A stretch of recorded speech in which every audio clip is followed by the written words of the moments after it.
exerce déjà pas mal de compétences. Elle le fait dans une démarche diplomatique, c'est-à-dire en lien avec les autres institutions locales.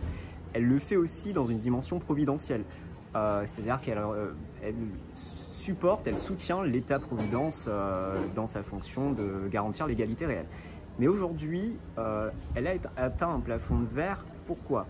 Alors oui, il y a l'alinéa 5 de l'article 73, mais il n'y a pas que ça. C'est tout le droit d'outre-mer aujourd'hui qui est paralysé, qui n'évolue pas. Les brides sont trop grandes, trop serrées. Et puis, si on ne peut pas utiliser le droit d'outre-mer, on peut utiliser le droit commun des collectivités territoriales. Mais là encore, le droit commun des collectivités territoriales est un droit que la doctrine considère comme étant miette, un droit en panne, un droit qui n'avance pas. C'est-à-dire, le bilan aujourd'hui, quel est-il? C'est que finalement, la région Réunion a atteint un plafond de verre dans l'optimisation de ses compétences.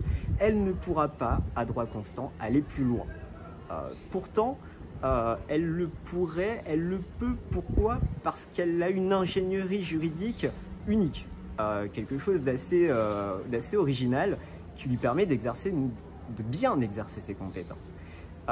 Et je crois que aujourd'hui, elle pourrait faire œuvre de modèle, c'est-à-dire prendre en main ses compétences, d'autres compétences, plus de compétences, et finalement, grâce à cette ingénierie juridique qu'elle a su mettre en œuvre, pouvoir faire plus de choses et montrer son véritable rôle comme chef de file pour toutes les collectivités ultramarines. Je pense qu'il faut déconnecter la question du statut du pouvoir normatif.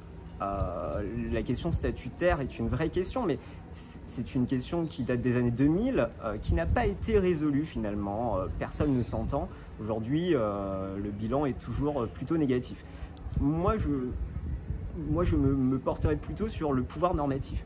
De quelle manière la région Réunion pourrait détenir un pouvoir normatif qui soit autonome dans le sens où elle pourrait agir elle-même pour répondre à l'intérêt public local réunionnais, grâce à de nouvelles compétences que la loi organique lui octroierait. C'est-à-dire que c'est pas quelque chose, c'est pas l'indépendance, c'est pas l'autonomie, c'est la loi organique, le législateur détiendra toujours la main mise, mais il conférera à la région Réunion d'autres compétences qu'elle exercera sous le contrôle du juge administratif et sous le contrôle de l'État. À l'image de certains territoires comme la Corse? Oui, à l'image de certains territoires comme la Corse, qui aujourd'hui est paradoxal, puisque la Corse est beaucoup plus autonome, ou du moins dispose de beaucoup plus de pouvoir que la Réunion, ou que d'autres outre-mer. Donc je suis persuadé qu'aujourd'hui, on n'a plus à avoir peur, on a les compétences en interne, il faut qu'on les développe, tout simplement.